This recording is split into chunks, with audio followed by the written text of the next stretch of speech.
think it's time to blow this scene. Get everybody in the stuff together. Okay, 3, 2, 1, let's jam.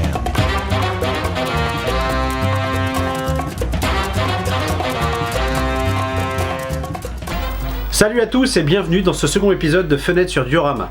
Si vous êtes là, c'est que la première émission vous a plu et donc un grand merci.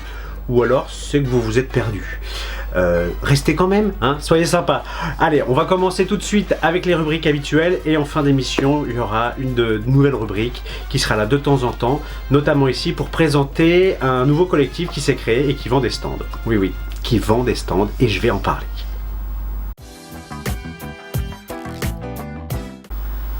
Le diorameur du mois, ce mois-ci, ne sera pas un garçon, mais une fille. Fille. Oh, il bave en plus. Sortez-le! Excusez-moi, ces fans sont parfois un petit peu compliqués à gérer, mais il faut reconnaître que Rookin, car beaucoup d'entre vous l'auront forcément reconnu, est une diorameuse de très très grand talent, qui mérite largement d'être vue. Elle s'est fait connaître sur des forums comme Iki63, MaDS, et elle a également ensuite eu son propre site internet, voire maintenant sa page Facebook, que vous pouvez voir juste ici en bas de l'écran. Que dire sur les dioramas de Rookin? Elle a une sculpture extrêmement soignée, on connaît ses temples entre mille, notamment dans Senseiya. Elle a abordé un nombre de licences assez incalculable, puisqu'elle a fait Senseiya, One Piece, Dragon Ball, Claymore, Gundam, Les Mystérieuses Cités d'Or, Cobra, mais également des choses un peu plus shoujo comme Princesse Sarah ou Lucie l'amour et rock'n'roll. I love you, ces paroles sont des mots qui résonnent. Et on peut dire qu'une chose avec Rookin, c'est qu'elle a un style inimitable et surtout pour moi en tout cas, son point fort reste la couleur. Elle a un travail de peinture phénoménal. Vous pouvez le voir à travers les photos, elle utilise énormément de jeux de lumière, elle joue sur les profondeurs et sur les ambiances graphiques, donc du clair et jusqu'à l'obscur. Et c'est quelqu'un qui sait jouer sur les nuances. Son décor Cobra est une pure merveille sur le jeu de nuances et sur le jeu de perspective. Bref, si vous voulez voir une décoratrice, une diorameuse vraiment exceptionnelle, qui sort toujours des choses à faire ouvrir la mâchoire et à tomber par terre, allez sur les sites de Rookin, suivez-la, profitez-en. C'est rare d'avoir une fille qui fasse du diorama, et quand on a du talent comme ça, on s'en fout un peu que ça soit une fille, on veut juste voir un bon décorateur et un bon diorameur, et ben là, la diorameuse, elle envoie la patate. Le point convention du mois s'attardera sur deux conventions, une la Paris Manga et l'autre une organisée par l'association Tutti Toys à Socats. Concernant la Paris Manga, il y avait le stand du doc auquel j'ai pu me rendre, auquel j'ai pu participer un petit peu, et autant la convention ne faisait pas forcément la part belle au décor, au moins les quelques décors qu'on a pu voir étaient franchement sympas. Sur le stand Shibuya Akihabara dont je vous ai déjà parlé, qui est une boutique, vous retrouviez notamment le décor de Raki, un décor inédit concernant Majin Buu de Dragon Ball qui était plutôt sympa, ainsi qu'un décor de Gundam de Minus et Cortex, qui font partie de la Krusty Family de mémoire, et qui était également exposé à la Japan, je crois, de mémoire. Ça fait beaucoup de mémoire, ça, à croire que j'ai de la rame. Donc non, voilà, il y avait vraiment ces deux décors sur leur stand qui étaient sympathiques, qui mettaient les figurines en valeur, et on peut forcément saluer l'initiative d'une boutique qui met en avant des dioramas pour montrer les figurines, pour ses clients. C'est une manière intelligente de montrer comment on peut mettre en valeur une figurine, et je trouve que c'est aussi un super message pour les producteurs, sachant que Shibuya Akihabara est un revendeur officiellement Presto. Ça leur permet de montrer comment les fans sont en Europe et comment ils savent mettre en valeur leur création. Concernant le stand du doc, déjà un grand merci à lui et à toute l'équipe de One Piece Passion de m'avoir accueilli, ainsi que All Blue Channel et Fan One Piece que j'ai pu rencontrer à l'occasion du samedi de la Paris Manga. Un petit stand très sympa, à l'image du doc, forcément quelqu'un de très disponible pour ses fans, donc ça je voulais le remercier non seulement de m'avoir accueilli, mais aussi de la disponibilité qu'il a pour l'ensemble des gens. C'est franchement sympa de voir ça, c'est pas si courant que ça. Donc un grand bravo à lui. Et concernant son stand, eh bien, comme d'habitude, plein de choses autour du dessin animé, du manga, des figurines et sur donc du diorama avec l'association notamment de la team du Krusty Crew où vous pouviez voir un diorama One Piece autour de Luffy réalisé par Raki, ainsi que le fameux Noah de Gladiator qui avait déjà été exposé je crois lors d'une Made in Asia. Et qu'il fait quand même bien plaisir de revoir ici, même s'il a morflé un peu pendant le transport. Vous aviez également le playset que j'avais réalisé pour le doc lors d'une précédente lors d'un précédent échange, pardon, où je lui avais promis de lui faire un petit set donc pour un Ace, Banpresto. Et puis vous aviez aussi du travail de Hit qui présentait 2 dioramas notamment, et je trouvais l'idée super intéressante, c'est-à-dire sur le personnage de Bartholoméo, avec la figurine WCF donc en Super Deformed et une figurine Banpresto. Les 2 décors représentaient la même scène mais donc à des échelles différentes, et j'ai trouvé ça vraiment sympathique de pouvoir montrer ça au public. Et puis j'ai également fait la connaissance de Jérôme qui avec Hit ont créé l'association, en tout cas ont créé le collectif Stand Factory dont je vous parlerai à la fin de l'émission. Place maintenant à l'association Tutti Toys qui avait organisé une convention du côté de Socats près de Bordeaux en Gironde. Eh bien écoutez, là, un stand tenu par les amis de ma déesse avec 3 diorameurs. Ishin Sama qu'on connaît notamment parce qu'il est membre de la Star Hill Team. Celui qui a été... dont je vous ai un peu parlé le mois dernier, c'est Yann Poul Diorama, puisqu'il avait eu la mention du décor du mois sur ce premier épisode et qui tenait le stand, ainsi que le dernier Jax Duo, encore un petit nouveau qui est là depuis quelques temps et qui commence à faire tous leurs trous, en tout cas pour les nouveaux. Ishin Sama, on le connaît, j'ai été absolument ébahi par son décor Star Wars autour de Rey. Ce playset peut paraître un peu simpliste, etc. alors que pas du tout. Le pied du quadripode derrière est quand même vachement bien réalisé, il y a un super boulot dessus, et si vous regardez en fait il suggère énormément la masse de sable en ne montrant qu'une partie du pied du décor, le reste étant enfoui. L'idée est brillante, c'est une vraie mise en espace comme j'aime, elle suggère beaucoup de choses, on rentre tout de suite dans l'univers, on sent la densité du sable malgré le fait que finalement il y a un socle en dessous. Que dire, c'est vraiment une petite leçon pour beaucoup. Regardez ce genre de playset, vous apprendrez forcément énormément et c'est un plaisir pour les yeux. Concernant ensuite les autres travaux présentés, eh bien, c'est ce qu'on se disait avec Raki lors de la Paris Manga. Il y a pas mal de diorameurs qui sont en train de sortir en ce moment et ça vaut vraiment le coup de les suivre. Donc c'est Yann Poul et Jax Duo. Jax Duo, je trouve qu'il a pris un level sur ses 2-3 dernières réalisations vraiment important. Il a vraiment passé un cap. Donc c'est quelqu'un à suivre avec plus d'expérience. Je sens qu'il va sortir des trucs qui vont faire vraiment très très mal. C'est Yann Poul, on sent aussi qu'il se lance dans plein de choses. Alors il avait pu exposer d'ailleurs le diorama du mois dernier avec le Thousand Sunny, mais il a présenté un diorama inédit avec l'univers de Marvel qui est intéressant, qui je pense mérite peut-être encore un peu de retravail, mais je pense qu'il l'a fait un petit peu rapidement pour pouvoir le présenter lors de la convention. Un super stand. Je salue surtout l'initiative des amis de ma déesse d'avoir pu participer à ça avec ces 3 là, et surtout à l'association Tutti Toys de faire ce genre de convention en province. Ça fait plaisir de voir que le diorama n'est pas exclusivement réservé à la Japan ou à la Made in Asia sur des gros salons, voire alors qu'il soit uniquement réservé à des dioramas liés directement aux fabricants de figurines. Je souhaite que ce genre d'initiative, comme les grands enfants, etc., on puisse en retrouver partout. Les diorameurs sont partout, ils ont une vraie envie d'exposer, de montrer leur travail et de montrer que tout le monde peut le faire. Et franchement, je trouve que c'est un excellent état d'esprit. Je salue donc l'ensemble des personnes qui ont participé à ces conventions. Vous avez fait un super boulot, les gars. Donc merci à tous en tant que fans et continuez parce qu'on a vraiment envie de voir tout ce que vous faites. Le diorama du mois est un diorama autour de Senseiya et plus particulièrement autour des Chevaliers d'Acier. Ça y est, beaucoup d'entre vous savent duquel je vais parler. Il s'agit évidemment du diorama appelé « Mais qui sont-ils » par Kyo.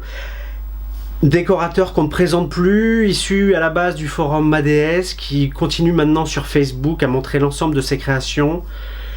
Kyo est un décorateur parmi un des meilleurs de France à mon avis à l'heure actuelle, et difficile de faire mieux que lui sur pas mal de points. Il faut reconnaître une chose, il n'a pas besoin que j'en parle, mais je suis tellement conquis par son travail que je ne pouvais pas passer à côté. Donc son diorama, comme vous pouvez le constater, est un diorama avec tous les points forts de Kyo, c'est-à-dire une sculpture extrêmement travaillée, extrêmement fine et précise, une maîtrise des fractures qui, à mon sens, avec les débris, est actuellement une des meilleures que je puisse voir sur le monde de tout ce qui est otaku, etc. Que dire d'autre? Regardez sa peinture, du travail de nuances, une atmosphère précise, détaillée, alors que nous sommes sur des éléments sombres, mais il rajoute les pointes de lumière et d'éclaircissement suffisantes pour faire ressortir justement les différents plans du décor. Et résultat, des figurines mises en valeur. Les miscloses des chevaliers d'acier sont brillantes et très colorées, et finalement le contraste apporté avec le décor permet de faire ressortir tout ça, colle très bien à l'animé et nous fait tout de suite plonger dans la nostalgie que ce type de décor doit générer. C'est un sans faute clairement pour Kyo, et donc bravo à lui, je reste encore très très fan de son travail, et un grand bravo pour tout ce qu'il a déjà fait et surtout ce qu'il va accomplir. Je vous invite à suivre un petit peu le WIP dont il était en train de parler. Alors le WIP, le Work in Progress, pour ceux qui ne le savent pas, donc le travail en cours.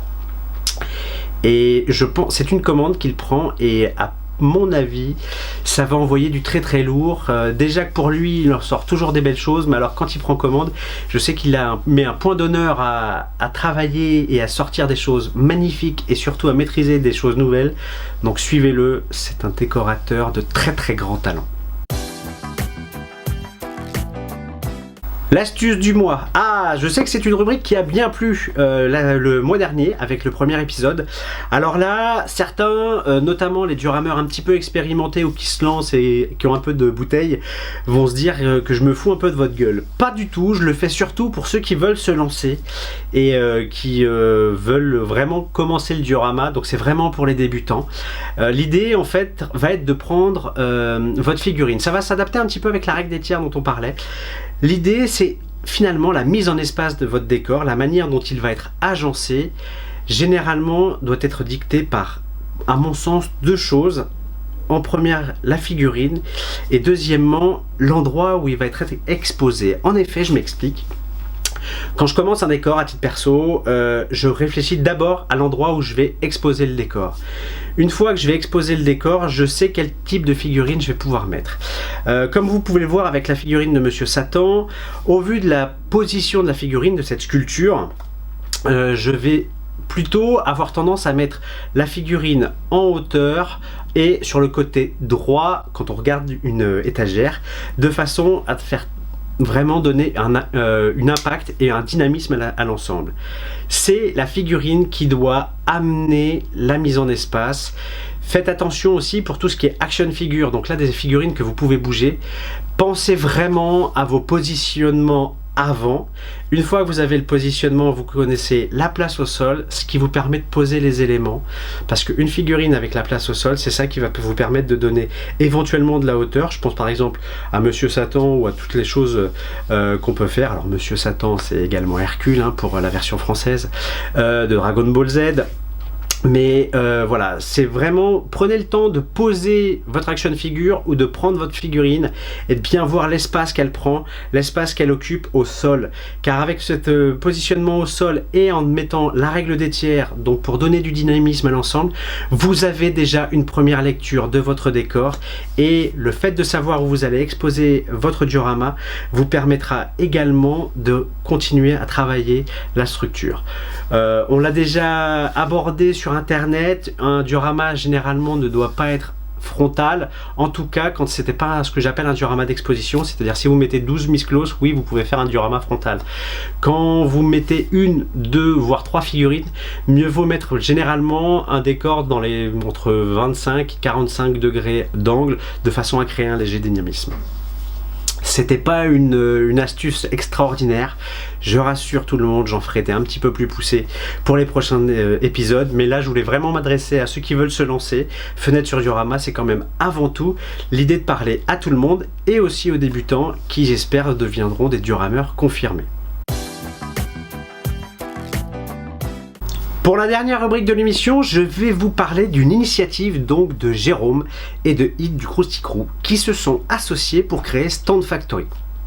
Avec Stand Factory, ces deux diorameurs, voire ces deux lascars, ont décidé de vendre des playsets, des petits stands pour figurines. Alors, ceux qui me connaissent savent que j'ai toujours eu un peu de mal avec la vente de dioramas. J'accepte parfaitement, mais moi, mon idée a toujours été que tout le monde puisse se lancer à faire des dioramas, parce que je trouve que c'est plus drôle. Maintenant, évidemment, je comprends ceux qui n'ont tout simplement pas envie, pas le temps, pas l'occasion, qui vivent en appartement et qui veulent pas foutre le bordel partout. Bref, je comprends tout ça, et je trouve que justement, Stand Factory permet d'arriver dans un secteur où il n'y a pas besoin forcément de claquer 150 à 800 euros, voire 1000 euros pour un diorama, et permet à des budgets minimes de 15 à 25 euros de prendre un socle et de pouvoir donc mettre en valeur sa figurine. Alors, il s'avère que je les ai vus à la Paris Manga et Hit a eu la gentillesse de m'en offrir 2 et je vais donc faire un petit test vidéo avec vous avec ceci. Alors, je me rapproche. Comme vous voyez, le stand pour Hit est fait avec une base hexagonale et le travail de peinture est juste superbe. On sent le travail clairement de l'aéro et ça colle pour tout. Vous d'ailleurs, vous êtes en train de voir des photos pour vous montrer que ça peut aller pour du Dragon Ball, mais ça peut aussi aller pour du One Piece, etc. Que dire? L'avantage de ces dioramas, de ces petits stands, c'est qu'ils sont fournis avec une petite carte de certificat d'authenticité. Ça donne un côté collector à l'objet et je trouve que c'est une super idée. C'est clairement l'avantage du travail réalisé par des collectionneurs. Les mecs savent à qui ils s'adressent et ils font ça vraiment de façon pas professionnelle, mais ils font vraiment ça de manière correcte et respectueuse du collectionneur. Deuxième petit stand, celui avec de la neige.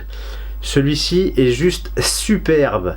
Et croyez-moi, il n'y a pas que pour Chopper, parce que clairement, hein, ça c'est pour du Iluluc et du Chopper. Il n'y a pas qu'avec Chopper que ça marche. En effet, les amateurs de Snomiku et Nendoroid pourront évidemment profiter de ce type de stand pour mettre en valeur leur Nendo. Il y a vraiment des trucs sympas à faire. J'ai d'ailleurs piqué celle de ma fille pour les photos que vous êtes en train de voir. Donc, la page Facebook Stand Factory, on fonce dessus, on suit, on aime, on partage et surtout on en parle à ceux qui veulent se faire des collections sympathiques, un peu différentes de tout le monde, mais tout ça en profitant clairement d'un décor, de la particularité de ce genre de réalisation, parce que ça permet vraiment de mettre en valeur la collection et de la différencier de tout le monde. Donc super initiative à pas cher. Bref, je ne peux que vous conseiller d'aller les voir. Je ne vois pas pourquoi vous ne regarderiez pas ça. Et puis en plus, pour les diorameurs, faites des exercices comme ça de stand, petit playset de 15 par 15, 10 par 10, à vous de voir la dimension que vous souhaitez, sur des univers différents. Vous allez voir, c'est super formateur. Quand on commence ou quand on veut vraiment apprendre le diorama, il n'y a rien de mieux pour pouvoir gérer des techniques différentes, des univers différents et ensuite le transposer sur des grands décors. Donc, foncez les voir. Ça y est, la deuxième émission est terminée. J'espère qu'elle vous aura plu. Il bave encore, il bave, mais dégagez-le, purée. Oh, les fans. Dès qu'ils entendent parler de filles, décidément. Enfin bref, j'espère que cette émission vous aura plu, que je vous aurai pas perdu en cours de route, que vous la partagerez, que vous donnerez des avis positifs ou négatifs, ça c'est vous qui voyez. Bref, on se dit rendez-vous pour le numéro 3 de Fenêtre sur Diorama, plutôt mi-fin novembre, et puis on parlera notamment de la Rétro Medinasia à Namur, et comme d'habitude, les rubriques habituelles avec le diorameur du mois, le diorama du mois, le point convention, et puis l'astuce du mois, qui, je vous le promets, sera un petit peu plus sympathique que celle-là pour ceux qui ont un peu plus d'expérience. Allez, salut les diorameurs et à bientôt. Coupez-vous pas les mains, ça peut être utile pour faire des dioramas. Salut!